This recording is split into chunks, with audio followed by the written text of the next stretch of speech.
మరో వ్యక్తి కోసం మెరైన్ పోలీసులు గాలింపు చర్యలు చేపడుతున్నారు. సంక్రాంతి సెలవులు కావడంతో సముద్రం దగ్గరికి స్నానానికి వచ్చారు. తిమ్మలపాలానికి చెందినటువంటి ఓ కుటుంబం. మృతి చెందిన వారిలో మాధవ, జసిక, యామినిగా గుర్తించారు పోలీసులు. సో 5 వ్యక్తులు ఒకే కుటుంబానికి సంబంధించిన వ్యక్తులు అక్కడికి స్నానం కోసం వెళ్లారు.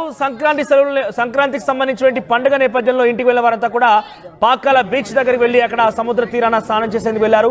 ఆడుతూ పాడుతూ అలా బాగానే కాసేపుగా ఎంజాయ్ చేశారు. అంతలోనే సముద్రం లోపలికి వెళ్తూ అలా తెలియకుండా ఒకసారి అలలు పెరగడంతో లోపలికి లాగేసింది.